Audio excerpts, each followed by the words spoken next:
Bonjour et bienvenue dans Milkshaker, le podcast qui agite les idées reçues sur l'allaitement. Je suis Charlotte Bergerot-Palisco, je suis la maman d'un petit garçon de 3 ans que j'ai allaité durant 1 an et je suis la créatrice de ce podcast. Dans la vie, je suis ostéopathe et spécialisée en périnatalité. Je m'occupe des femmes en général, de leur désir de grossesse à leur postpartum, des bébés et des enfants. J'accompagne spécifiquement certaines problématiques d'allaitement en libérant les bébés des tensions qui les empêchent de téter correctement, permettant un allaitement serein pour la mère et l'enfant.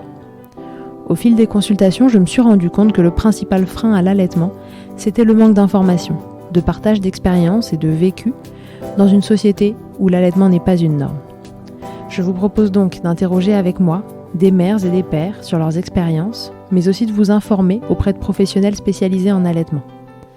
Mon objectif est simple, vous informer, vous donner des clés pour faire des choix en conscience, banaliser l'allaitement sous toutes ses formes, vous le rendre plus accessible, plus facile et alimenter ce fameux village dont on a tant besoin pour élever un enfant.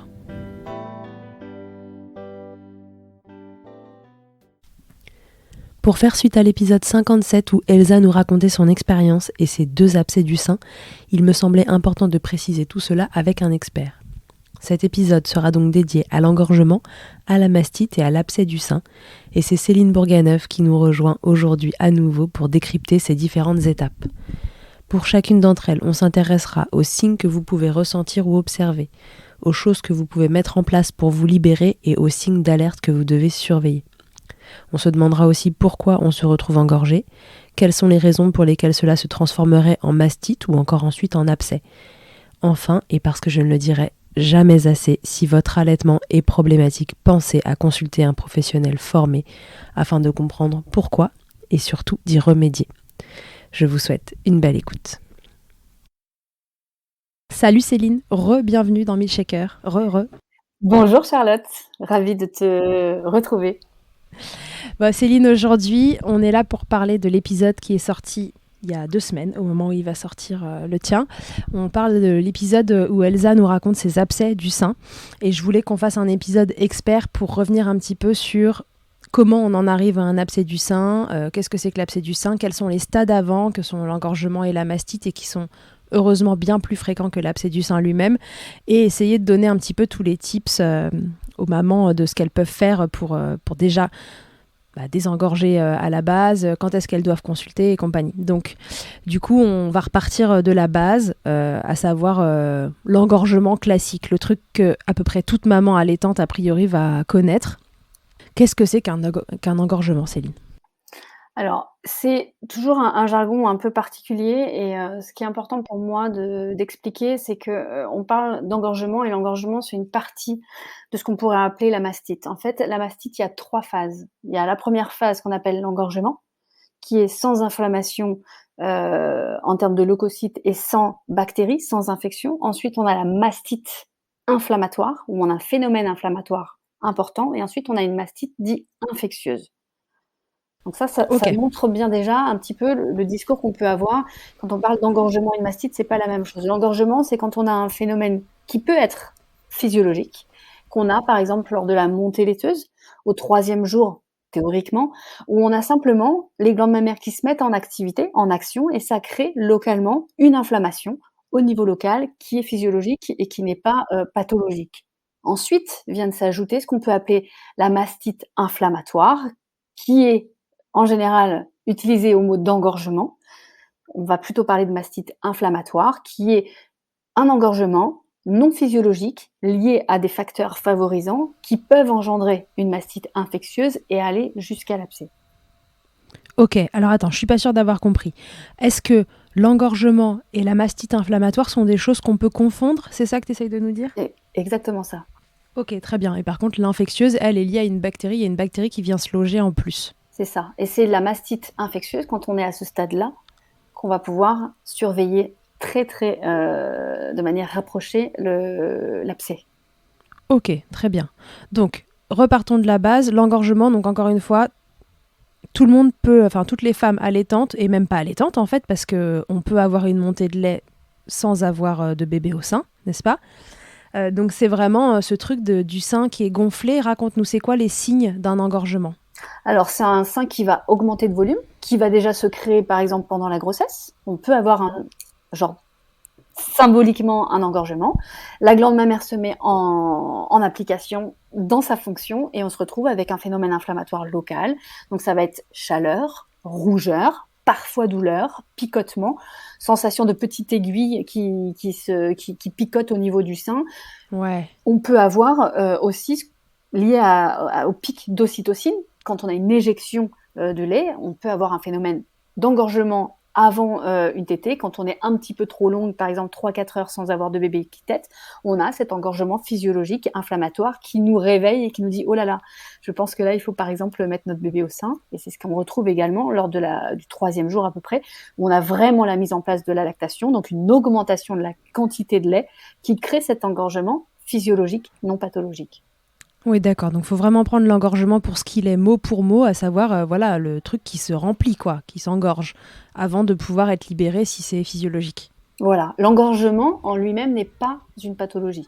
On va parler de pathologie quand on est sur une mastite, donc qui est un phénomène supplémentaire à l'engorgement, où là, c'est juste un phénomène accentué de l'inflammation, ou alors une mastite infectieuse, c'est-à-dire qu'on a le phénomène inflammatoire plus une bactérie qui vient se rajouter dans le phénomène. D'accord, ok. Donc, tu nous as dit rougeur, chaleur, picotement.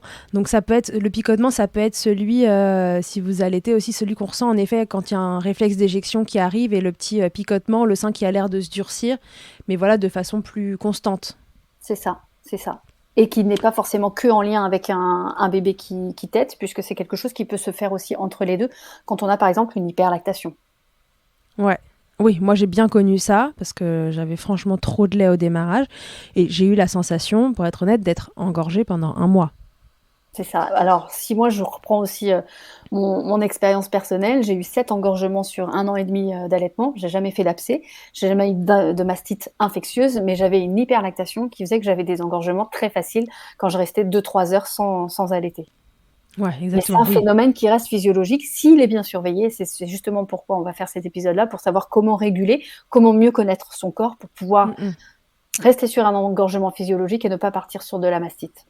Ouais, donc engorgement, c'est aussi mon bébé tétait toutes les heures et là, je sais pas pourquoi, mais il me fait 5 heures de suite la nuit, je le regarde dans son berceau, les yeux grands ouverts et les seins pleins. Voilà, je suis engorgée, j'ai envie qu'il tète. Exactement. Je suis partie me faire un massage pour me détendre, je sors du massage et waouh, j'ai les seins encore plus engorgés. Il faut vraiment que j'aille revoir mon bébé. Et à propos de montée de lait physiologique et d'engorgement physiologique, moi j'ai connu une première grossesse, vous le savez si vous avez écouté mon épisode où malheureusement la grossesse n'a pas été à son terme et on a dû interrompre la grossesse. Et j'ai eu à 14 semaines une montée de lait mais du délire. J'ai passé, mais ça a pris du temps parce que pas de bébé au sein, donc la montée de lait je crois qu'elle a eu lieu 4 jours après l'interruption médicale de grossesse. Et je me suis retrouvée, je me souviens de mes copines qui viennent à la maison et qui me disent « Mais c'est quoi ces boobs ?» Parce que moi, je suis une planche à pain normalement. Et j'avais des trucs, mais c'était intolérable. N'importe quoi me faisait mal juste au contact. J'avais un soutif, mais j'étais Pamela Anderson, alors que vraiment, si vous me connaissez, je suis tout sauf Pamela Anderson dans la vie. Plutôt Charlotte ou Jane Birkin. Ah oui, complètement. Et franchement, pas plus, quoi. Et elles m'ont dit, mais c'est quoi ce truc et tout. Et le lendemain, le lait s'est mis à couler, quoi. Donc voilà, c'est vraiment l'engorgement. Et pour autant, et j'avais pas de bébé qui tétait, donc pas de possibilité de vider. Et j'étais pas du tout informée sur l'allaitement. Donc de toute façon, on me disait, touche pas, surtout fais rien. Limite, si on m'avait pas dit de bander les seins. Donc j'ai attendu. Et cet engorgement physiologique, franchement, c'était inflammatoire. Enfin, j'avais mal. Bon, à la première douche chaude, ça a commencé à couler. Et puis voilà. Donc ça reste de la physiologie. C'est exactement, les termes que tu emploies sont exactement les bons, ça reste de la physiologie. Et ça, c'est important de le dire. Il faut savoir que la mastite, c'est que 20% des femmes sur les 6 premiers mois d'allaitement. Donc ça reste quand même très peu fréquent, et heureusement. La prudence, ça va être l'évolution de la mastite. Oui. Comment on régule la mastite ? Enfin, de l'engorgement, du coup. De l'engorgement physiologique, oui, mais même de la mastite. C'est-à-dire que pour aller jusqu'à l'abcès, ça va être la surveillance. Parce qu'on peut très bien être sur un engorgement physiologique avec une mastite inflammatoire, par exemple, aller jusqu'à un degré supérieur et se retrouver dans une prudence et dans une surveillance à ce moment-là. Les 20%, c'est quand on arrive à la mastite inflammatoire. D'accord, OK. D'accord. L'engorgement Donc physiologique, j'ai envie de dire, c'est tout le monde, comme tu le disais. ouais, c'est On a 100%. c'est quasi enfin oui, c'est du 100% à partir du moment où la montée laiteuse est un engorgement physiologique. Oui, d'accord. Alors après, il y a des montées laiteuses qui parfois génèrent pas d'engorgement. On voit des mamans dire oh bah moi ça a été une promenade de santé, ok, J'ai rien j'allais-y. senti, ça m'a rien fait, voilà. Ouais.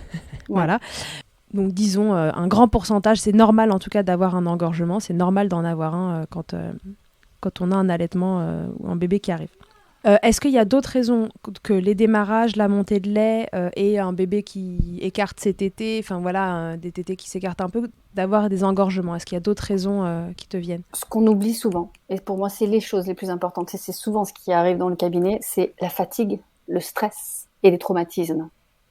Ah, Une engueulade dans son couple, la reprise du travail, une fatigue intense, un stress intense, un décès, souvent à proximité, ou dans les dates anniversaires, et on peut avoir une mastite. Alors je dis bien ah, engorgement, je dis mastite.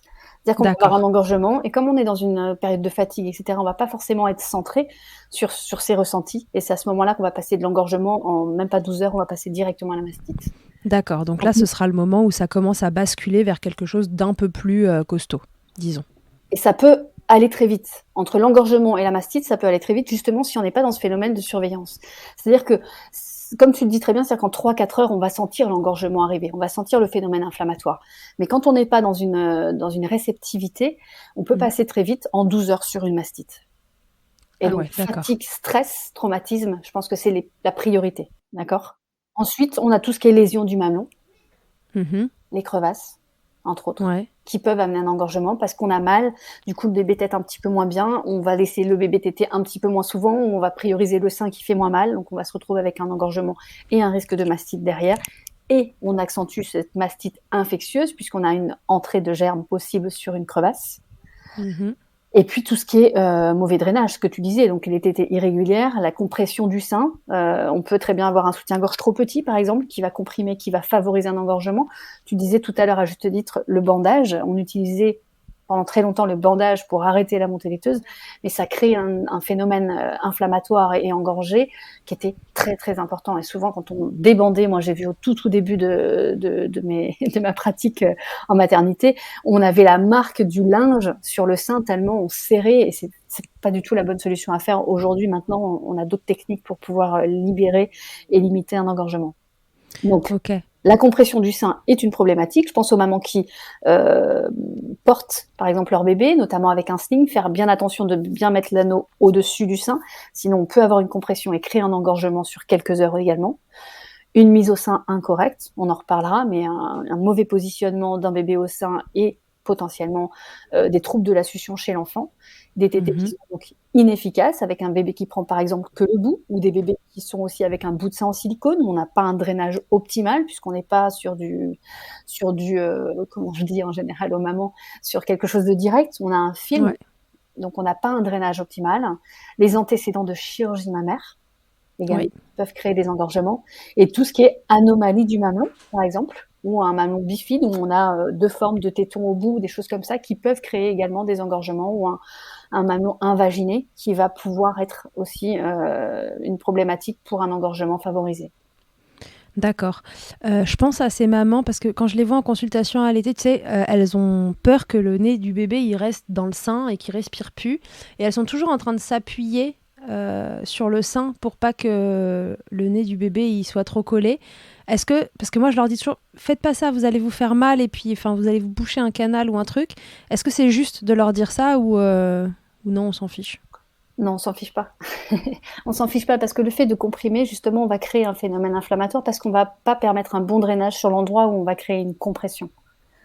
On va Ouais, plutôt essayer de trouver, comme tu le dis, moi je leur dis pas de ne pas faire ça, mais je leur demande pourquoi elles font ça, et souvent elles me disent c'est parce que le nez est écrasé, donc on ouais. essaie de voir si on peut basculer un peu le bébé un peu plus vers le bas, de manière à ce qu'on ait une meilleure flexion de la tête, par exemple, et donc une ouverture avec un petit nez qui se libère.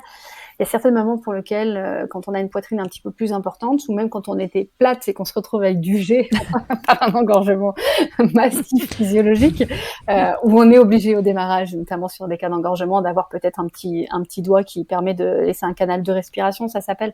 Il faut vraiment que ce soit furtif, et l'objectif c'est d'essayer de s'installer le plus confortablement possible pour que l'enfant lui-même trouve sa position sans qu'on soit obligé de faire ce petit canal de respiration. Ouais, et puis ce qu'on peut dire vraiment, c'est que globalement, si le bébé il se met comme ça et qu'il y reste et qu'il continue de téter, c'est qu'il arrive à respirer, hein. Ils sont pas fous Exactement, quand même. exactement.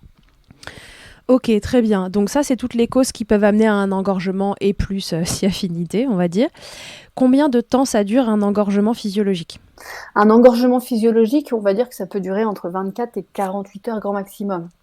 D'accord. D'accord? Donc en 48 heures, cet engorgement, il doit passer. On doit avoir réussi à vider la partie qui s'était engorgée. C'est ça. Du coup, cet engorgement qui est physiologique, qu'est-ce que j'ai comme solution pour le faire passer? Moi, toute seule déjà à la maison, si c'est un engorgement isolé, on reparlera après du cas où c'est un truc qui devient récurrent, mais un engorgement isolé, qu'est-ce que j'ai comme solution pour le faire passer comme technique naturelle? C'est quoi Alors, j'ai que des tu nous trucs très conseilles? glamour. Ah, cool. Alors, allons-y pour le glamour. Le chou.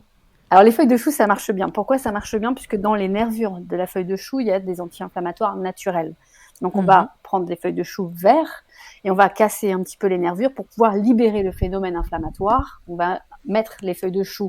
Il y a des très belles photos qui passent sur les réseaux, mais les feuilles de chou sur les seins qu'on va mettre après la tétée pour vraiment enlever ce phénomène inflammatoire et donc libérer les canaux et pour pouvoir diminuer l'engorgement. Ça marche très bien. Alors, j'ai un truc à ajouter sur l'histoire de la feuille de chou, parce Dis-moi qu'avec tout. mon hyperlactation, l'engorgement était quand même mon meilleur ami. Et on m'avait dit de mettre un papier cellophane, prendre la feuille de chou. Alors déjà, est-ce que c'est tous les choux? Non, chou vert. Oui, le chou chinois ou le chou vert qu'on met dans le pot-au-feu. D'accord, le gros, Le gros la chou, feuille ouais, épaisse. épaisse, c'est ça. Ok, je vous remettrai des images de choux. Donc, on m'avait dit une feuille de cellophane, la feuille de chou, et qu'il fallait, avec un rouleau à pâtisserie, l'écraser justement pour faire sortir les substances. Et une fois que ça c'est fait, donc là vraiment tu sors le chou, tac, tu te le colles sur le sein. Ouais, exactement. Et on peut même, pour avoir ce double effet anti-inflammatoire, c'est les placer d'abord au réfrigérateur. Comme ça, elles sont bien froides et ça a un effet vasoconstriction très efficace.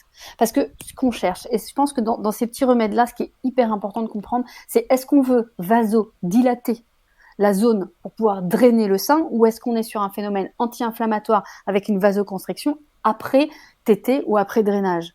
Et les deux solutions sont bonnes, mais il y a des moments vraiment différents. Donc la feuille de chou, Ah. elle va arriver après dans un phénomène anti-inflammatoire et donc un phénomène plutôt de froid pour vasoconstricter. C'est pour ça que les coquillages, tu sais, d'allaitement en nacre, les mamans elles aiment bien parce qu'en fait ça a un effet froid après, c'est ça? C'est ça, c'est ça. Alors on va faire un petit aparté si tu parles des coquillages. Attention de Oui. ne pas les utiliser la nuit parce qu'elles peuvent avoir justement ce phénomène de compression si on dort par exemple sur le côté et avoir un engorgement le matin au réveil. Donc coquillages, oui, les mettre au frais, oui, ça soigne bien les crevasses, que l'objectif du coquillage c'est de soigner la crevasse, mais attention aux engorgements, on les utilise pas la nuit. Ouais, donc c'est vraiment histoire que le bord du coquillage en fait vienne pas justement boucher comme le petit doigt là qu'on vient appuyer quand le bébé a le nez dedans sur des canaux. C'est ça. Ok, donc le chou, ça après la tétée. Après la tétée. Et si on continue de après la tétée, les cataplasmes d'argile marchent très bien aussi. On prend un argile vert ou un argile blanc, idéalement argile vert, et on va mettre l'équivalent on va faire une pâte qui est à peu près épaisse comme un doigt, qu'on va appliquer sur la zone rouge, indurée, voire douloureuse.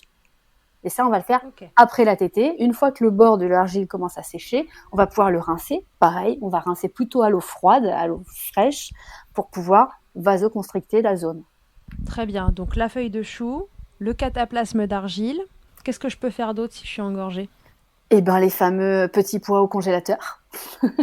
Oui, bien sûr. Pour pouvoir rafraîchir la zone et toujours être dans cette optique-là. Quand on est dans un objectif où c'est un petit peu bloqué et on cherche à libérer et à drainer, on va partir plutôt sur du chaud. Donc là, ça peut être un gant de toilette chaud, par exemple. On peut aussi masser la zone avant le drainage pour pouvoir libérer les canaux, vasodilater et permettre l'extraction du lait plus facilement. Parlant des petits pois au congélateur. Donc évidemment, les petits, en fait, vous achetez un sachet de petits pois qui va être condamné à ne servir qu'à faire du congélation, décongélation, et vous ne consommez pas les petits pois après, puisque nous ne voulons pas être responsables d'intoxication alimentaire. Tout ce qui est décongelé, c'est fini. Après, on le recongèle pas. Donc vous notez sur le sachet ne pas manger. Et ça peut servir pour les tendinites, les machins, les trucs, ça peut servir à toute la famille. Ça peut servir au niveau du périnée également. Voilà, au niveau du périnée. Et donc l'idée, c'est que cette poche de petits pois, là, super Picard et autres Monoprix et Carrefour, pour en citer plusieurs, vous venez la coller sur votre sein et en fait, ça vient se lover comme des noyaux de cerise. Vous voyez, si on parle du chaud, on peut mettre aussi les noyaux de cerise là au micro-ondes. Mais ne les mangez pas derrière. Hein. On marque spécial boobs ou spécial, Voilà, spécial petit pois tendinier. spécial boobs, enfin en tout cas spécial froid anti-inflammatoire. Donc ensuite, pour la phase avant la tétée, tu disais déjà on vient masser la zone, Oui. aider à drainer. Oui. En fait, l'objectif de l'engorgement, c'est de le vider. On est bien d'accord. C'est ça. Donc soit naturellement, la vie va s'en charger, c'est-à-dire qu'on va avoir les seins qui vont couler. Et donc, ça, c'est un drainage physiologique. Et là, c'est top. Il y a des mamans pour lesquelles, soit ça va se drainer physiologiquement, soit au contraire, on va avoir une telle dilatation, une telle inflammation que ça va bloquer le drainage. Donc là, on va plutôt partir sur du chaud. Massage plus du chaud. Et ça, c'est ce qui va nous permettre de dilater les canaux pour pouvoir laisser passer le lait. Ouais, donc le gant de toilette chaud, les noyaux de cerise mis au micro-ondes, les poches Nexcare et compagnie là, qui font froid et chaud d'ailleurs. Hein. Ça, c'est des poches, vous pouvez, quand il vous en faut plusieurs qui font soit froid, soit chaud dans la même journée, mieux vaut en avoir plusieurs. Mais vous pouvez les mettre soit au micro-ondes, soit au congélateur, ces poches-là. C'est ça. Et ensuite, le meilleur drainage, en tout premier lieu, c'est bébé. Of course. Dans une position adaptée. Position adaptée, c'est quoi? Maman confortable. Je parle de la biological nurturing qui, en général, aide vraiment précieusement l'engorgement avec un massage de la zone indurée. Pour celles qui ne sont pas à l'aise avec le biological nurturing, il y a cette position de la louve dont on parle très régulièrement qui permet effectivement de pouvoir mettre le bébé. L'objectif, c'est de mettre le bébé avec le menton, la mâchoire inférieure qui va, elle, bouger et qui va pouvoir masser en même temps que le bébé tète pour aider le drainage. On a parfois des mamans pour lesquelles, dans une position stricte de Madone, par exemple, favorise les engorgements parce que c'est toujours la même zone qui est drainée et c'est toujours la même zone qui se retrouve un petit peu pincée ou mal drainée et l'engorgement va être une récurrence souvent à cause d'une position. Ok, j'ai une maman qui me parle des rondelles de pommes de terre, en plus des feuilles de chou. Oui, ça peut marcher, c'est l'amidon. Donc on a un phénomène aussi d'absorption et aussi un léger anti-inflammatoire. Les yaourts grecs aussi fonctionnent. Ah bon. Pour remplacer l'argile, c'est ça? C'est ça, ça absorbe, ouais. Ok, bah go pour les yaourts grecs. Et les pommes de terre. Et les pommes de terre, ça peut faire un bon mix là entre le chou, les pommes de terre et le yaourt. Wow, ça commence à être chaud dans le soutif là.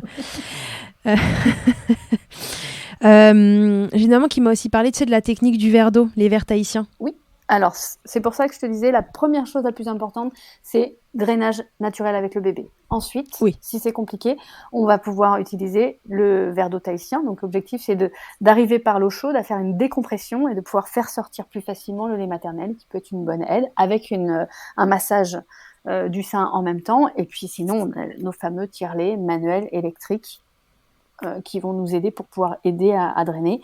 L'objectif, et ça je le répète aussi parce qu'il y a des mamans qui peuvent y passer 30 minutes sans qu'il y ait aucune goutte d'eau, une goutte de lait qui sorte. L'objectif, c'est de tirer régulièrement, exprimer régulièrement jusqu'à ce qu'à un moment donné on ait quelque chose. Si c'est pas efficace au bout de 5-10 minutes, ça sert à rien de poursuivre. Il vaut mieux repartir sur un phénomène de froid, enlever le côté inflammatoire pour pouvoir de nouveau repartir sur une décongestion puis une libération du lait maternel.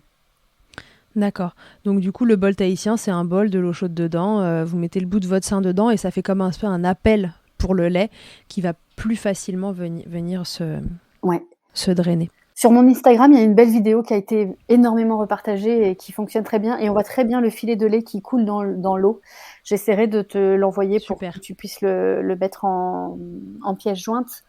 Super. Parce que c'est vrai que ça marche plutôt très bien. Et il y a aussi sur mon site internet ce qu'on appelle la contre-pression, c'est-à-dire qu'on va essayer de libérer la compression qu'il y a au niveau de l'aréole qui empêche souvent les bébés à ce moment-là de prendre le sein parce qu'ils glissent dessus tellement le sein est bombé, dur et chaud. Donc on va faire un phénomène de contre-pression, c'est-à-dire qu'on va enlever l'inflammation, l'œdème au niveau de l'aréole pour favoriser la prise en bouche du bébé au niveau du sein pour faciliter le drainage. D'accord, ok. J'ai une maman qui m'a aussi parlé de mettre une couche passée sous l'eau et passer au congèle pendant 1h30. Évidemment, ça Donc, c'est ce qu'on fait aussi en maternité. Des fois, on prend les couches, même les couches de bébé, on les passe sous l'eau, on les met au congélateur et ça fait des blocs de froid rapides, efficaces. ok. Alors attends, je regarde les derniers trucs. Expression manuelle sous la douche. Ouais, bon, ça, ok. Oui, on peut Oui, on parler peut de la en douche parler. chaude. Hein. Ouais.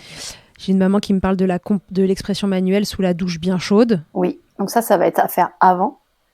Douche bien chaude pour bien dilater, pour aider au drainage. Donc soit avec le bébé, soit par un bol taïssin, soit avec un tire-lait. Et on peut faire aussi la douche fraîche après. La douche, elle marche dans les deux sens. Ok. Très bien. J'ai une petite question parce que moi, avec mon hyperlactation, je me souviens que au bout d'un moment, moi, je devenais complètement psycho de ces engorgements et je passais un peu ma journée à les vider. Et il y a quand même une notion, c'est que plus on vide le sein et plus il se remplit aussi.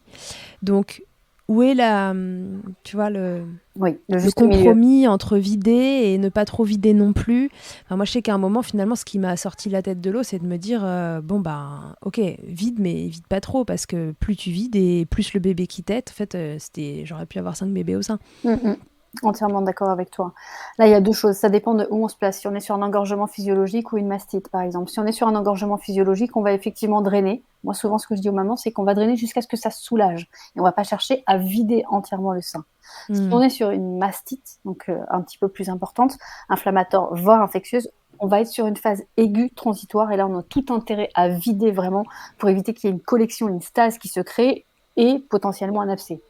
Donc, quand on est sur un engorgement physiologique, on va exprimer le lait ou faire téter le bébé de manière très régulière sur le sein engorgé pour vraiment drainer, soulager, sans vider complètement. Mais si on est dans une phase plus aiguë, on va vraiment chercher à vider le sein. Et c'est pas grave, parce que de toute façon, sur une mastite aiguë, voire abcès, on aura une baisse de la lactation physiologique qui va être là. Et donc, le fait de surproduire va pas se produire dans ces cas-là. Ok, très bien. Bien. Alors, on fait un petit résumé. J'ai un engorgement, mon sein est trop plein, ça me gêne, ça fait mal. Avant la tétée et pendant la tétée, c'est plutôt du chaud, plutôt pour vasodilater, que ça se draine, que faciliter le truc au bébé, venir masser la zone en même temps que le bébé tète, être sous la douche chaude ou dans le bol tahitien, pareil, masser, drainer. Le bébé qui tète, le tire-lait si c'est pas suffisant, et les différentes positions, BN, la louve pour accompagner. Une fois que la tétée elle est finie, On calme avec le froid et les anti-inflammatoires naturels. voilà, donc le chou, l'argile, Le yaourt grec, les pommes de la terre, patate. on y va. On peut faire une douche fraîche au besoin. L'argile, on le rince à l'eau fraîche et on va se vasoconstricter pour vraiment enlever ce phénomène inflammatoire et ne pas continuer l'inflammation, parce que l'inflammation va s'envenimer si on calme pas ce phénomène interne. Ok, donc on peut se dire qu'un bon truc à avoir finalement en prévention d'un allaitement, parce qu'on achète toujours 50 000 trucs, et des coques, et des bouts de sein, et des bidules, et des trucs qu'on ne sait pas si ça va servir, mais avoir un sac de petits pois au congèle, éventuellement que notre mec achète un chou dans les dernières courses, et Et un sac un truc qui d'argile. va au chaud, voilà, un sac d'argile et un truc qui va au chaud, ça c'est... Voilà, juste avoir les options froid-chaud pour pouvoir drainer et désinflammer. Tout à fait. Ok, bon, je pense on est pas mal sur l'engorgement, là on a pas mal de solutions. Si jamais cet engorgement, malgré mes petits pois, mon argile, mes patates et tout ce que j'ai mis dans mon soutif, ça ne passe pas, alors c'est quoi la suite? La suite, c'est qu'est-ce qui nous alarme en termes de signes cliniques pour savoir si on est sur du physiologique ou pas du physiologique. Donc là, au niveau du sein, ça va vraiment être inflammatoire, c'est-à-dire chaleur, douleur, rougeur, voire tuméfaction, c'est vraiment ce qu'on appelle induré, voire très dur, on va vraiment sentir les cailloux, on va sentir qu'on ne peut plus du tout poser nos doigts dessus, et qu'on est vraiment sur quelque chose qui va exploser. Souvent les mamans disent, j'ai l'impression que mon sein va exploser, j'aimerais qu'on me le coupe, qu'on me l'enlève, c'est très compliqué. Elsa, elle le dit très bien d'ailleurs dans son podcast. Hein. La peau, elle est rouge, chaude, douloureuse, avec parfois des aspects de peau d'orange. C'est-à-dire qu'on sent que ça commence à faire des petits picotements, c'est à plein dedans, quoi. Hein. La glande, elle est tendue et douloureuse. On a une induration qui peut dépasser la zone rouge avec un aspect, ce qu'on appelle nous capitonné. Et on est vraiment sur quelque chose où on peut même dessiner parfois les lobes et on voit la partie qui est vraiment touchée. Et le plus souvent, c'est lequel? C'est ce qu'on appelle le cadran supéro-externe. C'est les endroits, quand les bébés sont trop positionnés en madone, les endroits qui sont pas bien drainés. Donc, quart supéro-externe, c'est l'aisselle, quoi. Voilà, sous les aisselles, exactement. On a de l'hyperthermie, qui est souvent très élevée, aiguë, et qui peut s'en aller après. Donc, c'est pas forcément un signe précurseur, mais globalement, si on a de la fièvre, c'est sûr que on part sur une mastite. Okay. On a un pouls qui s'accélère, on a un état fébrile, on a comme si on avait une grippe, on a des courbatures, on est extrêmement fatigué, tout est compliqué, même mettre le bébé au sein devient compliqué. Donc, on appelle des douleurs musculaires et on a une fatigue intense. Est-ce qu'une mastite peut être asymptomatique? J'en ai jamais vu. Ok. J'en ai jamais vu. Ou alors, il faut vraiment être dans un état, j'ai envie de dire, peut-être psychologique fragile, où on est vraiment déconnecté de ce qu'on ressent comme en termes d'émotion. D'accord. Oui, mais ce qui peut arriver finalement en postpartum. Ce qui peut arriver, et pour reprendre un petit peu Elsa, où c'est allé très très loin, c'est qu'elle n'avait pas suffisamment peut-être eu cette capacité de pouvoir entendre les symptômes, et quand on nous dit tout va bien, moi je dis souvent, maman, la priorité c'est qu'est-ce que vous ressentez vous, parce qu'on a beau vous dire que tout va bien, qu'est-ce que vous ressentez? Si vous sentez que ça va pas, c'est que ça va pas. Ok, donc les signes d'alerte à surveiller, c'est cette peau qui rougit, l'éventuelle fièvre qui arrive, le sein qui devient vraiment plus dur. Et puis alors là, on est à un endroit donné, c'est-à-dire que c'est pas vos deux seins qui sont engorgés, c'est vraiment, vous avez un placard quelque part dans le sein, quoi. C'est ça, il y a une masse dure qui draine très mal, et même si on a fait toutes nos feuilles de chou, notre argile, etc., ça ne s'en va pas, ça part pas, et les symptômes s'accentuent. Ok, très bien. Et alors là, qu'est-ce que c'est la solution? Est-ce qu'on peut toujours utiliser si on l'a pas déjà fait précédemment, est-ce qu'on peut toujours utiliser les techniques que tu nous as énoncées avant concernant l'engorgement, ou c'est déjà trop tard? Alors, c'est pas déjà trop tard, parce que ces méthodes-là vont toujours être des anti-inflammatoires naturels et vont pouvoir toujours permettre un drainage. L'objectif, c'est favoriser le drainage. Donc là, ce que je te disais, on n'est plus sur quelque chose où on va essayer de soulager. Là, on va vraiment passer dans une étape supérieure. On va vouloir vraiment vider, drainer et limiter cette stase lactée. Là, c'est le moment indispensable où il faut consulter. D'accord? Avant, si on a écouté le podcast de Milkshaker, on peut se débrouiller, mais je pense quand même malgré tout que si on a un engorgement, c'est pas anodin. Et quoi qu'il en soit, même si en 24-48 heures ça s'est résolu, j'estime que même à distance, c'est important de pouvoir consulter une professionnelle de santé qui va pouvoir savoir d'où vient l'engorgement. Sinon, le risque, c'est la récurrence, parce qu'on n'a pas traité le pourquoi du comment à la base. Et quand on en est à 12-24 heures où c'est compliqué, c'est important d'aller consulter quelqu'un qui est spécialisé. Alors, consultante en lactation, évidemment, mais pas que, parce qu'il y a aussi des sages-femmes qui sont très bien. Il y a aussi des doulas, par exemple, qui, comme Elsa, ont déjà subi ces choses-là et qui peuvent déjà vous donner des conseils sur qui aller consulter, quand consulter. La différence entre cet engorgement et cette mastite, finalement, c'est un peu l'intensité de la stase et le phénomène inflammatoire qui vient se rajouter. C'est ça. Et c'est soit juste inflammatoire, soit inflammatoire plus infectieux, parce qu'il y a eu une porte d'entrée type crevasse, etc., où ça vient... Et c'est ça qui va nous amener à l'abcès. Parce que la mastite inflammatoire, si elle est bien traitée à ce moment-là, on va pouvoir la réguler. Et c'est pour ça que, à mon sens, il y a beaucoup, beaucoup d'amalgames et on se retrouve parfois trop vite avec des abcès, soit parce qu'on a agi trop tard, ou soit parce qu'on a agi mal dès le départ. C'est-à-dire que sur un engorgement, on va déjà avoir mis des anti-inflammatoires et des antibiotiques qui vont masquer les symptômes. On va pas donner aux mamans toutes les petites règles d'or qui paraissent très anodines, mais tout ce qu'on a dit, exprimer le lait, drainer, etc.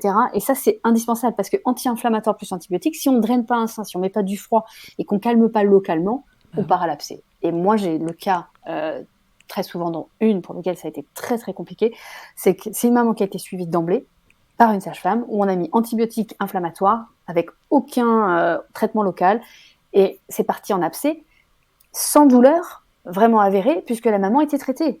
Antibiotiques, du coup, il n'y avait pas vraiment d'infection, elle était là, mais elle était là sans être là. Et quand, au bout des 10 jours, on a arrêté les antibiotiques, c'est parti en quelque chose de catastrophique. Ouais, d'accord. Donc là, on rigole avec nos patates et nos choux, mais en fait, c'est pas pour rire, ça marche vraiment. Et le but du jeu, d'abord, c'est de drainer, peu importe ce qu'on met autour. C'est ça. Et c'est pas parce qu'on est sous anti-inflammatoire et antibiotiques que toutes nos petites résolutions-là sont pas bonnes à prendre. Au contraire, c'est vraiment en plus, et c'est ce qui va pouvoir localement diriger et vider cette stase. Ok, donc en fait, la mastite, c'est le stade où on va finalement, en fonction de la douleur et de enfin finalement comment la maman tolère tout ça, rajouter soit des anti-inflammatoires, plus ou moins des antibiotiques pour aider à passer le cap. Mais ça n'enlève rien au traitement par le drainage et la désinflammation qu'on a raconté dans la partie de l'engorgement. C'est ça ? En parallèle, exactement. Il y a une question que les mamans elles se posent souvent, c'est est-ce que mon bébé peut continuer de manger si j'ai une mastite ? Toujours. Bien sûr, of course il faut vider, donc servez-vous de votre bébé, c'est quand même votre meilleur allié. C'est le meilleur allié, et même en cas de chirurgie, on va pouvoir continuer un allaitement sur les 2 seins. Le sein n'est pas malade, il y a une infection, mais on a quand même un pouvoir extraordinaire par le lait maternel qui va créer les anticorps en fonction si c'est un staphylocoque doré, si c'est un strepto B ou si c'est un Escherichia coli, c'est les 3 bactéries qui sont en cause dans une mastite infectieuse et dans un abcès. Et dans ces cas-là, les anticorps vont être là pour pouvoir préserver le bébé. Et même si le bébé avale ces microbes-là, qui sera présent potentiellement dans le pus, il y a du pus qui va sortir au niveau du sein et dans le lait, c'est pas grave. L'enfant va savoir faire le tri et va surtout réceptionner les anticorps puisqu'il est déjà, lui, en contact avec ces microbes-là. Et si mon médecin il me dit d'arrêter l'allaitement parce que j'ai une mastite, je lui réponds quoi ? Alors, on lui demande pourquoi, quelles sont ses explications à lui, et puis on va vers quelqu'un qui est spécialisé en allaitement, parce que tout le monde n'est pas spécialisé en allaitement. C'est pas parce qu'on est médecin, pédiatre, gynécologue qu'on est spécialisé en allaitement, ou c'est pas parce qu'on est sage-femme aussi et qu'on est spécialisé en allaitement. Donc là, par contre, c'est intéressant de pouvoir aller voir une consultante en lactation et de pouvoir avoir un autre avis. Yes, et je reviens sur le fait que alors, c'est pas nécessairement parce que vous avez une mastite qu'on peut vous dire d'arrêter l'allaitement, mais parfois aussi par les traitements qu'on vous donne pour traiter tout ça. Et rappelez-vous que vous avez le CRAT, qui est un site de référence pour savoir qu'est-ce qui est compatible et pas compatible. Et vous avez toujours la possibilité de demander à la personne qui est en face de vous, si jamais le traitement n'est pas compatible, est-ce qu'il y en a un autre qui peut fonctionner ? Et si vous n'êtes pas sûr, vous pouvez demander un deuxième avis. Il y a des antibiotiques très spécifiques qui seront adaptés pour pouvoir poursuivre un allaitement maternel. Ça, c'est possible. Si on vous dit les antibiotiques sont pas en concordance avec la poursuite de l'allaitement maternel, c'est pas possible. Il existe des antibiotiques compatibles. Voilà, c'est dit, il y en a. Ok, et donc cette mastite, on m'a donné un peu d'anti-inflammatoire, on m'a donné des antibiotiques si jamais on avait l'impression que c'était infectieux. Et malgré le traitement, les feuilles de chou, les patates et autres graines de je ne sais quoi à mettre au micro-ondes, ça ne passe pas. Et qu'est-ce qui doit m'alerter ? Alors, la seule chose qui est importante avant tout ça, c'est le repos. D'accord ? Tout ça va se faire aussi tu fais bien d'en parler. avec le repos. Parce qu'on peut mettre tout en place de manière parfaite. Si on court dans le supermarché, faire les courses, aller chercher l'enfant qui a la musique et revenir et aller faire un week-end à la montagne, ça va pas passer. Ça va pas passer. C'est vraiment un stop du corps pour vraiment se recentrer sur soi et s'écouter. Donc repos plus. Ça, c'est le premier médicament. Et ça, Elsa, elle en parle très bien dans l'épisode. Entre son premier abcès et le deuxième, elle le dit, elle le ressent. Ce qui a fait la différence entre les deux, c'est que la deuxième fois, elle était partie en formation je ne sais où à traverser Paris avec son bébé de 3 semaines et qu'en fait, elle était KO et que du coup, ça a vrillé en 48 heures alors que la première fois, elle était au calme et que ça avait pris 3 semaines. Exactement. Si on a fait tout ça dans la logique, on n'arrive jamais à l'abcès. Ok, d'accord. Ça c'est hyper rassurant. C'est qu'il y a des trous dans notre prise en charge ou dans la surveillance qui fait qu'on arrive à l'abcès. D'accord ? Si on prend l'exemple d'Elsa, tu viens de le dire, voilà, le trou dans le gruyère, c'est partir avec un bébé de 3 semaines en formation. Alors, ça veut pas dire qu'il faut pas le faire. Ça veut dire qu'il faut être surtout vigilant à ce moment-là et s'octroyer des temps de pause et de repos. Mais de tout ce qu'on vient de dire là, l'abcès, je répète, c'est moins de 10% des mastites qui évoluent en abcès. Donc, c'est très, très rare. Si on a mis ça en application... Et oui, on vous a donné 15 000 tips là. Vous ne ferez pas d'abcès. Ça n'arrivera pas. C'est ça. Ok, donc du coup, qu'est-ce qui doit m'alerter, ceci dit ? Si jamais d'aventure, bon bah voilà, pas de bol, il m'est arrivé une grosse galère, psychologiquement, c'est pas la forme, j'avais déjà un bon engorgement, un sein qui se vide pas bien, bref, ça va pas, et ça se transforme en abcès, qu'est-ce qui doit m'alerter ? Qu'est-ce qui doit m'alerter ? C'est que, comme tu dis, ça passe pas. Ça passe pas, ça fait mal. Et puis, on n'a plus du tout envie de donner ce sein-là. Et localement, visuellement, ça devient, très, très rouge, très inflammatoire. Il y a une coque. Hein, dans notre jargon, on appelle ça une coque, c'est-à-dire quelque chose de très très dur qui ne s'en va pas. C'est-à-dire qu'on a beau drainer, on a beau vider, cette coque elle reste, elle fait mal. On a un bébé qui potentiellement ne veut plus trop prendre ce sein-là. On a une baisse de la lactation réelle sur ce sein-là. Et là, on va être obligé de devoir passer à une ponction, une chirurgie, pour pouvoir drainer cet abcès qui ne se fera pas par les voies naturelles. Ouais, donc un abcès, c'est vraiment cette inflammation et cette infection qui s'est collectée. Donc je disais dans l'épisode avec Elsa, ça crée une coque autour de l'infection dans laquelle il y a du pus et en fait, c'est plus possible de drainer à ce stade-là, en tout cas pas naturellement, parce que voilà, c'est le principe de la coque, quoi. Enfin, ça a fait comme une grosse cellule autour et c'est hermétique. Et ce qui est assez perturbant, en tout cas pour les professionnels de santé, c'est que parfois à ce stade-là, elles se sont tellement habituées à la douleur qu'elles ont quasiment presque plus mal. Et c'est à la palpation qu'on va sentir cette coque dure qui ne bouge pas et qu'elles peuvent nous dire, comme Elsa, hein, ça fait 1 semaine, 15 jours que j'ai ça et ça s'en va pas. Et c'est important pour les professionnels de santé d'arriver à pouvoir faire une échographie pour évaluer à l'intérieur ce qui s'y passe. Est-ce qu'on a un phénomène infectieux ou c'est simplement une stase qu'on va encore pouvoir réguler? Ça peut le faire. Mais souvent, on arrive trop tard et c'est un abcès qu'il y a derrière. Ok, très bien. Et donc là, les solutions à l'abcès, il y a d'autres choses, les signes sur la peau et tout ça? Les signes sur la peau, ça se gerce un petit peu, ça devient comme si on avait pris un gros coup de soleil. Et c'est ce que je dis, hein, les signes sont souvent moins bruyants qu'une mastite finalement, puisqu'on s'adapte. D'accord ? Ça peut même avoir l'aspect comme un furoncle ou quelque chose, parce qu'on peut avoir une fistule qui peut se créer. Quand ça passe pas par les voies naturelles, il y a toujours le corps est magique. Hein. Il a toujours à trouver une petite sortie. Et souvent, des mamans, des fois, me disent j'ai un truc qui sort tout en haut, je sais pas ce que c'est. Et ça peut déjà être du pus d'un abcès qui s'est créé naturellement en fistule. Waouh. Ok, donc Elsa, tu vois, dans l'épisode, elle parlait de sa peau qui s'était transformée, je crois, comme du papier journal, elle disait. Ça, c'est autant la mastite que l'abcès qui peut faire ça? Non, c'est l'abcès. C'est l'abcès. La mastite, ça va être plus peau d'orange un petit peu, où on sent les boules des acini en dessous, là, des globules de la glande mammaire, et on va avoir vraiment plus un abcès tendu. Là, c'est lisse, c'est à fleur de peau, c'est rouge, voire même violet, et on est vraiment sur... on a l'impression que ça va éclater, quoi. Il y a comme un bouton qui est en face qui va sortir, quoi. Et donc là, on a 2 options.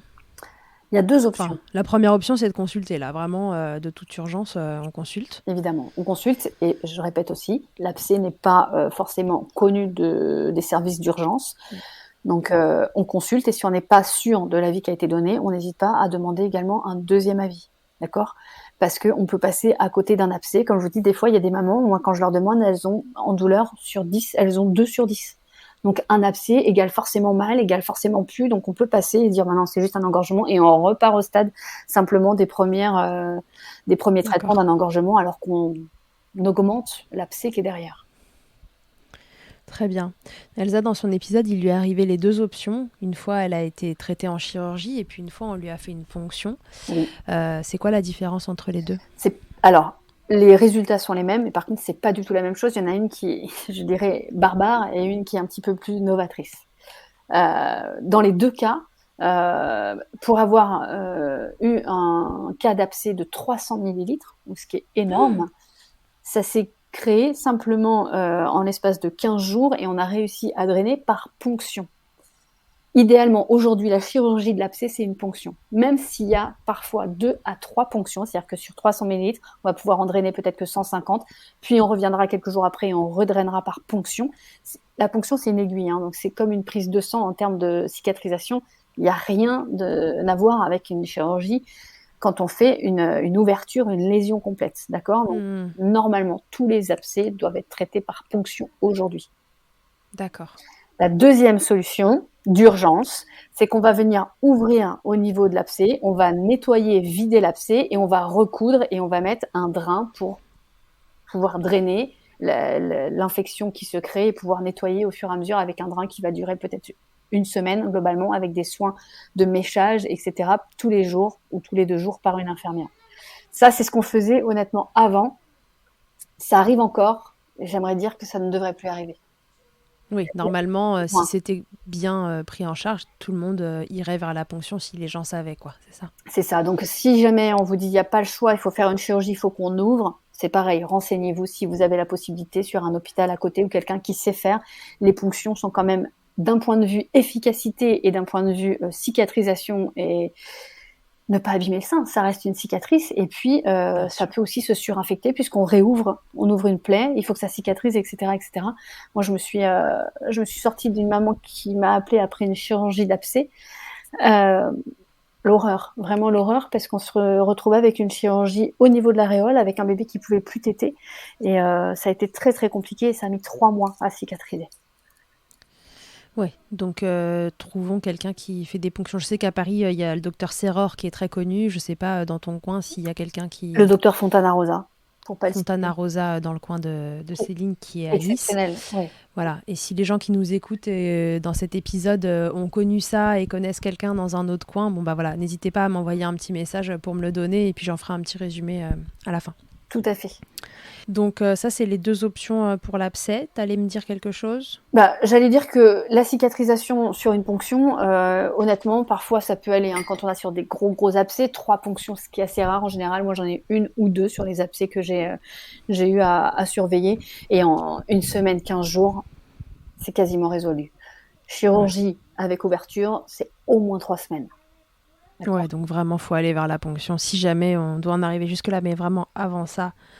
Donc il y a vraiment 3 stades et si on arrive à prendre les choses au démarrage, qu'on est vigilant et tout, voilà, on peut s'en tirer sans abcès, quoi. Exactement, et la chirurgie se fait sous échographie, donc franchement, en termes de douleur, c'est ce que disait aussi Elsa, on sent l'aiguille qui, comme si elle transperçait le cœur, mais c'est-à-dire qu'on transperce cette fameuse coque qui est devenue toute dure, et à ce moment-là, il y a un soulagement quand même qui est quasiment immédiat sur le fait qu'on a enlevé cette tension qui était à l'intérieur. Alors ça va se recréer un petit peu. Parfois ça se résorbe tout seul, parfois il y a besoin de refaire une ponction, mais c'est pas du tout les mêmes prises en charge. Et je pense que ça c'est important aussi de le dire quand on en arrive à l'abcès. Ok. Très bien. Elsa, elle nous disait dans l'épisode que ses seins, ils produisaient beaucoup, mais ça coulait pas du tout. Et que elle pouvait penser que c'était un peu ça qui faisait qu'elle faisait des abcès facilement, entre guillemets. C'est vrai que si je fais le parallèle, mon hyperlactation, en fait, je débordais, quoi. J'étais trempée tout le temps et je suis jamais arrivée, ne serait-ce qu'au stade de mastite, alors que j'ai passé 1 mois franchement engorgée. Est-ce que c'est... Voilà, qu'est-ce que tu peux dire sur ça, sur les seins qui produisent beaucoup, mais finalement se vident plus difficilement ? Est-ce qu'il y a vraiment des natures de seins différentes ? Oui, il y a plus de risques, effectivement, pour les seins qui coulent moins facilement, qui se drainent moins facilement. Et encore une fois, je pense que c'est aussi l'environnement dans lequel on est et l'état de fatigue dans lequel on se met. On parle, Céline parle beaucoup du mois d'or ou Ingrid Baillot, mais c'est vrai que ce mois d'or, il est là aussi pour nous protéger, nous, les mamans, dans toute cette surenchère qu'on peut avoir d'être maman warrior à ce moment-là. Et c'est ça qui est pour moi le plus important. Et rester vigilant quand on a tendance à être dans une hyperlactation ou des seins qui coulent pas, on va être sujet plus facilement à un engorgement et à une mastite inflammatoire, potentiellement infectieuse. Est-ce que tu penses qu'on a encore quelque chose à dire sur tout ça ou est-ce qu'on est bien comme ça ? Je pense que ce qui est intéressant à dire aussi, c'est que 91% des mamans qui font des abcès, c'est des primipares, donc c'est des premiers bébés.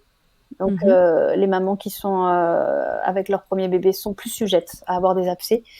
Et on a quand même très peu de mamans qui vont, je répète, jusqu'à l'abcès si on a une bonne prise en charge. Et ne sous-estimons pas les feuilles de chou qui restent quand même quelque chose de simple et qu'on peut réguler très facilement. Alors, je veux aussi dire qu'on ne reste pas 3 semaines avec nos feuilles de chou, évidemment. Même si on a les feuilles de chou, c'est important de les garder, mais quand même de consulter, quoi qu'il en soit. Et un engorgement, je dis toujours que c'est pas anodin. Moi, j'ai une maman, pour terminer sur une petite anecdote, qui m'avait consulté. Le petit bonhomme, il devait avoir 2 ou 3 mois. Elle fait son premier engorgement et en fait, elle a fait une récurrence d'engorgement tous les mois. Et jusqu'à ce qu'on arrive à un abcès 4 mois après. Et en fait, on s'est rendu compte que c'était tous les 13 du mois, cet engorgement-là, et qu'il y a une phase à ce moment-là qui est un peu psychologique. En fait, elle avait fait une fausse couche l'année précédente. Et en fait, quand je parle de fragilité psychologique, elle avait pas tout à fait digéré cette fausse couche et elle partait en engorgement sur un stress, une nuit un peu de sommeil qui rappelait le deuil. Et on a compris 4 mois après, donc 4 engorgements récurrents sur chacun des mois, qu'il y avait une part psychologique aussi d'engorgement. Et je pense que ça, c'est important aussi de ne pas le sous-estimer. Ouais, mais je pense que c'est intéressant ce que tu dis. Ça marche pour à peu près tous les symptômes, de toute façon, dans le corps, même sans parler d'allaitement, etc. Ne négligez jamais la part émotionnelle de ce qui se passe. Qu'est-ce que c'est que votre environnement à ce moment-là? Quelle mémoire a le corps de ce qui a pu vous arriver avant? Ça peut être même très longtemps avant. Et voilà, souvent, on trouve des correspondances entre ce qui se passe et ce qui s'est passé précédemment. Donc voilà, c'est très important de regarder aussi de ce prisme-là. Engorgement, pourquoi pas? Ça commence à être récurrent. Vous voyez, dans mon cas, moi, c'était pas grave, mais voilà, il y avait quand même une hyperlactation derrière qu'il fallait réguler.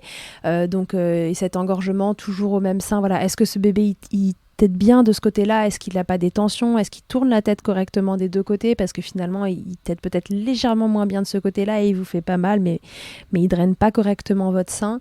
Est-ce qu'il a des freins plein la bouche et que du coup, tant que ça coule facilement, c'est facile et il mange, mais il n'arrive pas vraiment à bien venir tirer le lait sur le sein de maman et donc il laisse des bouts de sein qui s'engorgent.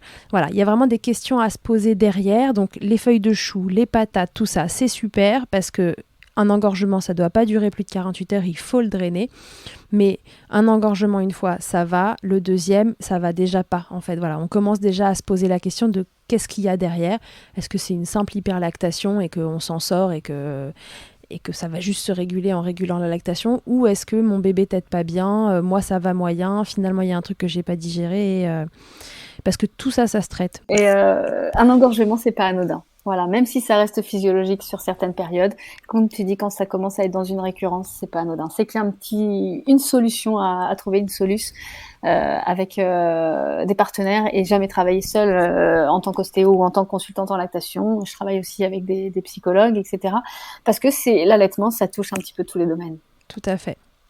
Donc voilà, bon achat de feuilles de chou et autres. Et si ça va pas, je le dirai jamais assez, mais voilà, consultez des gens qui sont spécialisés dans le domaine, qui pourront vous accompagner, qui sauront répondre à vos questions correctement. Et si vous avez un doute, consultez une deuxième personne. Merci beaucoup Céline d'être revenue milkshaker avec nous. Rappelle-nous, donc toi Céline, t'es à Nice. Je suis à Nice. Tu travailles que à Nice? Non, autour aussi, tu te balades? Je travaille à Nice, je me balade aussi en domicile, je me balade aussi beaucoup dans les hôpitaux maintenant pour accompagner les mamans dès la maternité. Beaucoup de visio avec l'étranger et je forme aussi maintenant de plus en plus. Donc c'est un plaisir de pouvoir mélanger tout ça et d'être à la fois dans le côté pédagogique et rester toujours dans le côté clinique. C'est toujours très intéressant. Ok, super. Et puis, si jamais cet épisode vous a plu et que vous avez encore envie d'écouter la voix de Céline, je vous propose d'écouter 2 épisodes. Avec Céline, on en a fait un qui s'appelle Le Sevrage, qui est l'épisode 31, si mon souvenir est bon. Et je pense que mon souvenir est bon parce que cet épisode est quand même très souvent redemandé, donc j'en reparle régulièrement, où on parle du sevrage de tous les styles, de tous les âges. Et puis, il y a aussi l'épisode 50, où elle nous parle allaitement et prématurité. Donc, c'est 2 épisodes experts. Et voilà, c'est 2 épisodes qui sont passionnants et qui peuvent vous donner plein d'infos. Donc n'hésitez pas à aller les écouter. On vous dit à très bientôt. Merci Céline d'être venue et à tous et à toutes. À très bientôt dans Milkshaker. Que ce soit votre première écoute ou que Milkshaker vous accompagne régulièrement, merci beaucoup d'avoir écouté cet épisode. Si vous aimez ce podcast et que vous souhaitez le soutenir, c'est très simple. Notez-le, abonnez-vous, mettez un commentaire avec 5 étoiles de préférence en fonction de votre plateforme d'écoute et surtout partagez-le sur les réseaux sociaux @milkshakerpodcast pour le faire connaître. Pour suivre l'actualité du podcast, ça se passe sur le compte Instagram du même nom ou sur mon site internet charlotte-bergerot.fr où vous trouverez tous les épisodes. Vous pourrez désormais y faire un don si vous souhaitez soutenir Milkshaker. On se quitte encore et toujours avec Emma et son titre Blinded qu'elle a écrit et composé en collaboration avec Nemen. Je vous dis à très vite pour un nouvel épisode et d'ici là, n'oubliez pas, prenez soin de vous, milkshakez autant que vous le voudrez et bousculons ensemble les idées reçues sur l'allaitement maternel.